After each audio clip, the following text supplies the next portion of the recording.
Assalamualaikum warahmatullahi wabarakatuh. Selamat pagi, salam sejahtera bagi kita semua. Perkenalkan, nama saya Hapsari Dian Silvatri, SSMIKOM, atau yang biasa dan akrab dipanggil Bu Silva.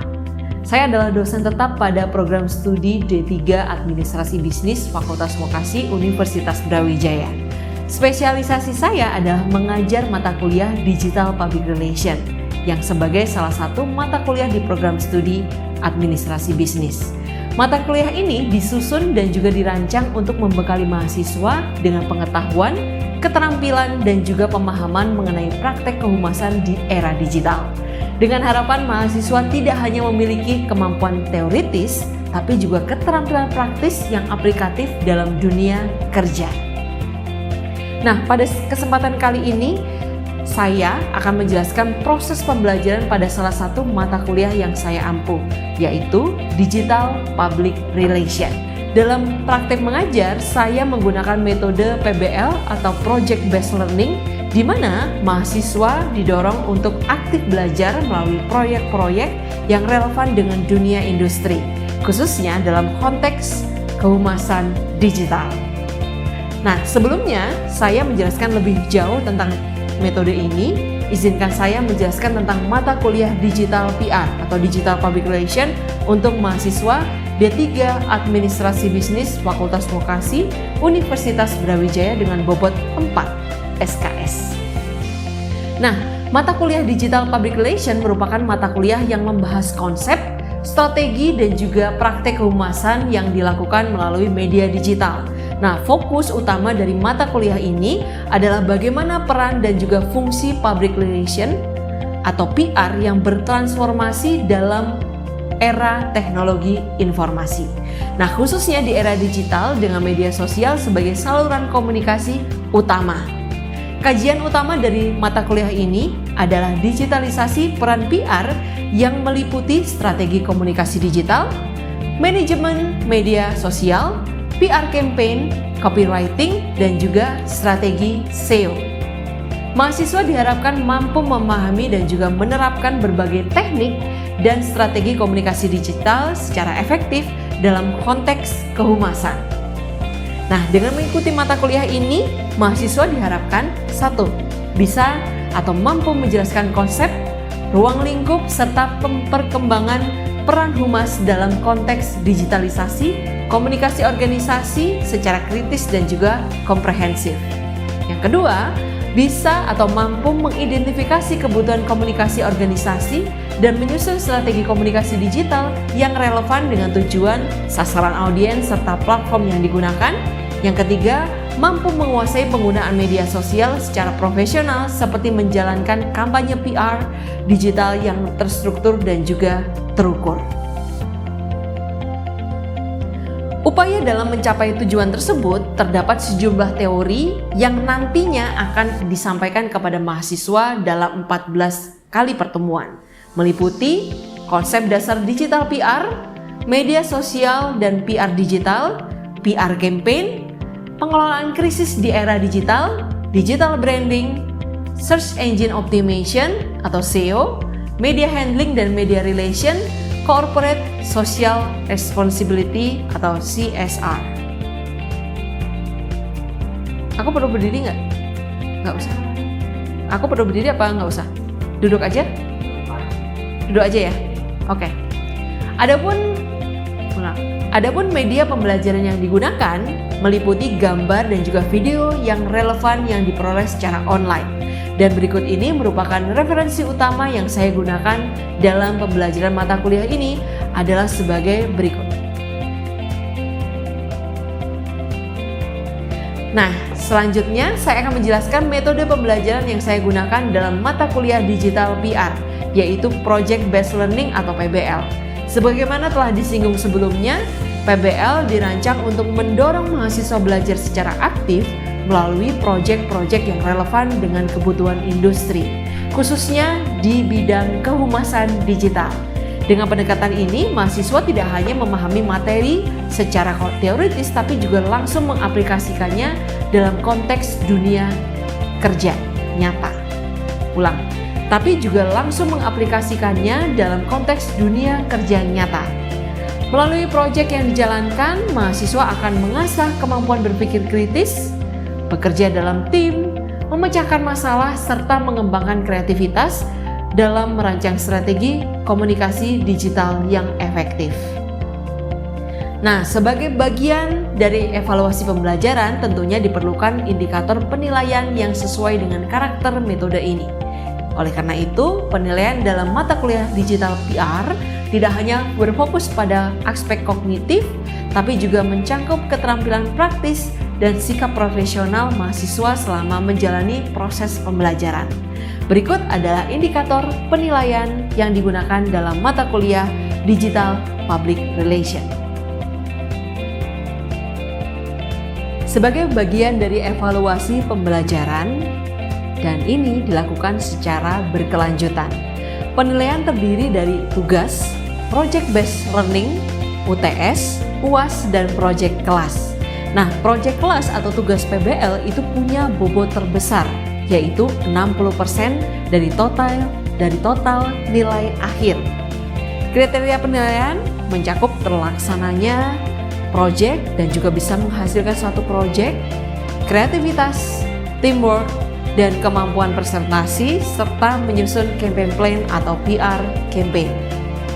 Saya berharap melalui mata kuliah digital PR, ini mahasiswa tidak hanya paham teori, tapi juga bisa menjadi spesialis digital PR yang tentunya adaptif dan juga inovatif dan siap menghadapi dinamika komunikasi digital, serta mampu membangun dan juga mempertahankan reputasi positif organisasi di era yang serba terkoneksi.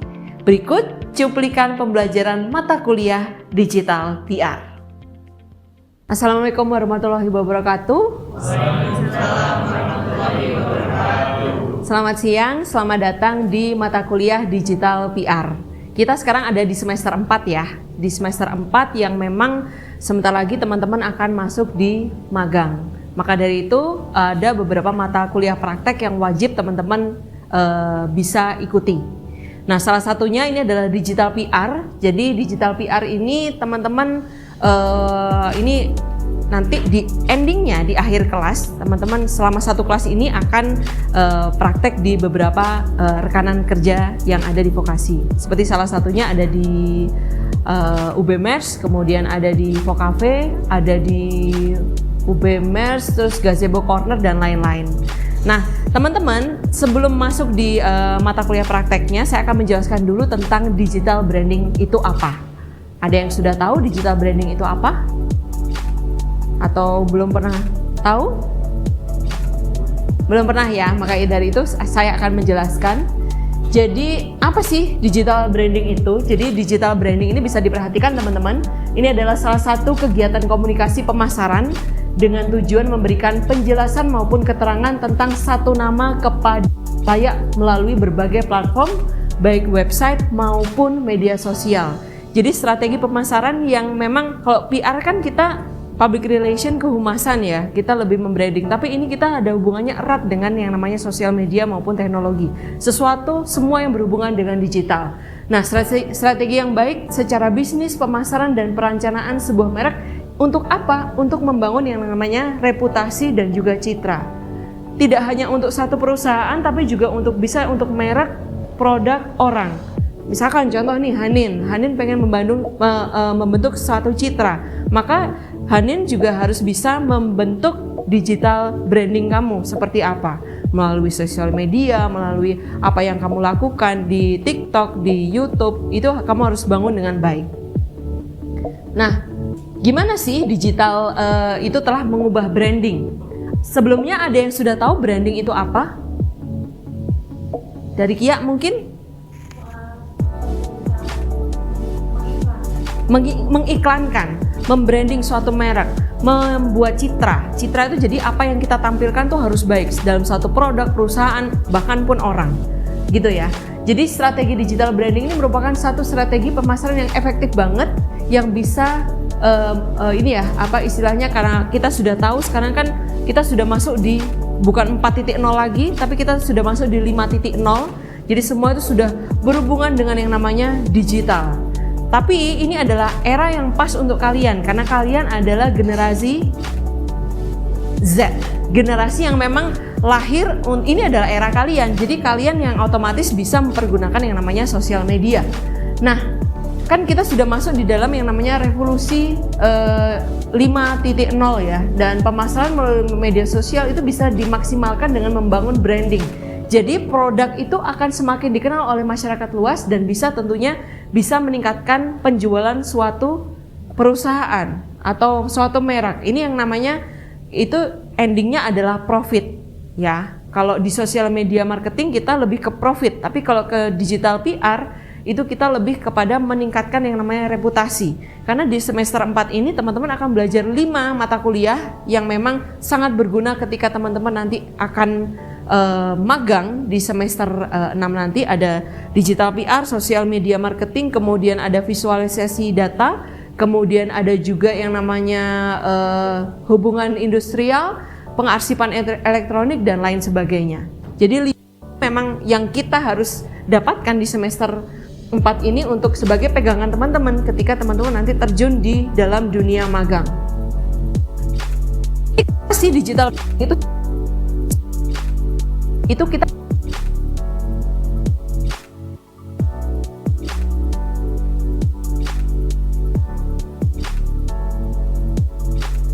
kepercayaan sebuah merek segmented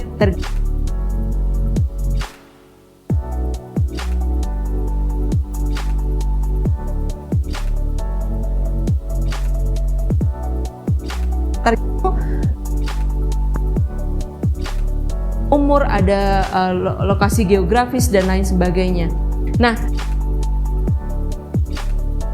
itu yang pertama. Kalian kenapa? Coba lihat di sini. Kenapa fake?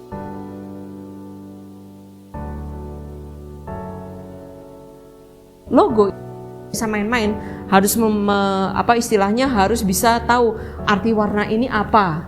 Warna kuning apa, biru apa, bentuknya seperti apa. Jadi di balik sebuah logo, di balik sebuah merek itu ada artis, ada seniman yang itu semua.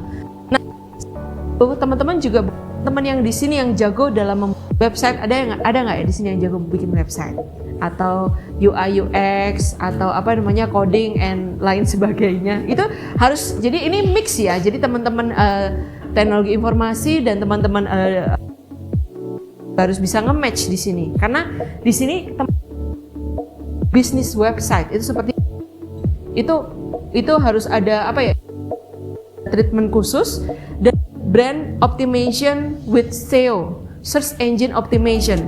Contohnya SEO apa teman-teman? Ada yang paling gampang, Google. Kamu kalau ketik misalkan namamu, saya ketik nama Hapsari Dian Silvati dalam Google, yang muncul apa? Itu adalah branding saya di situ. Jadi caranya untuk dapetin branding di dalam SEO itu adalah kita harus menciptakan acara. Salah satunya gampang adalah acara.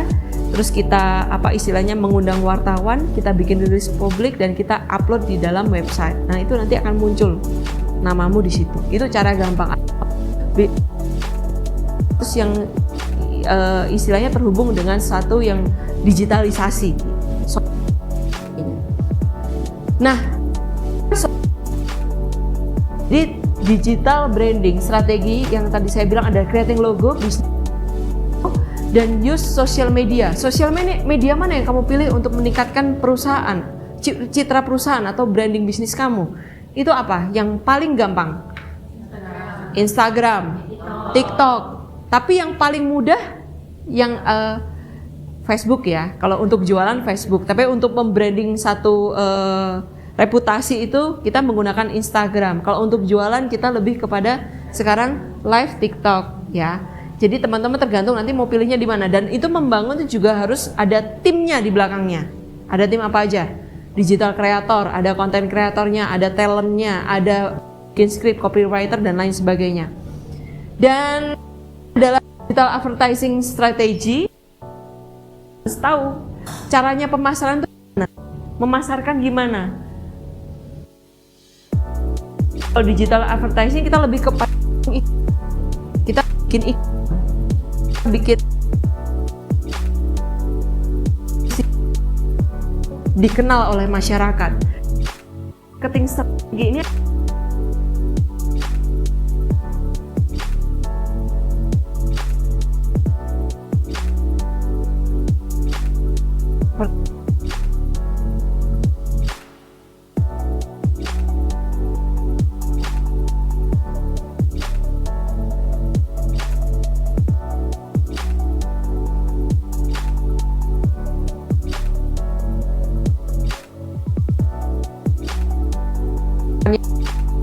banget dan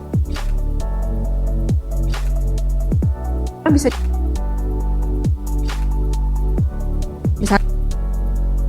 kan nih dia termasuk call-nya di vokasi, dia itu bisa ya, itu bisa, dan teman-teman admis yang lainnya.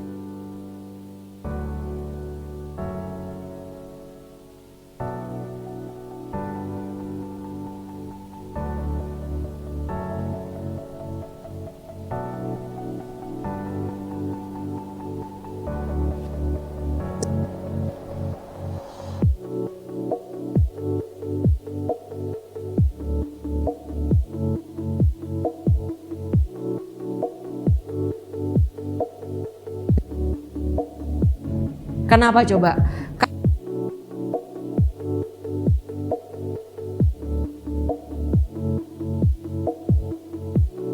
Misi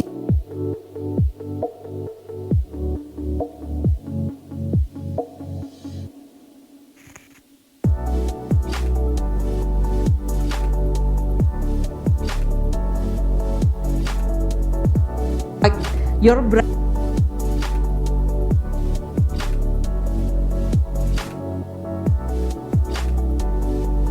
Kayak Bali itu mahal teman-teman.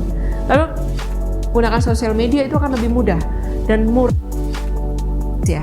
Itu kita bayar. Tapi kalau kita pakai medsos dan kita pakai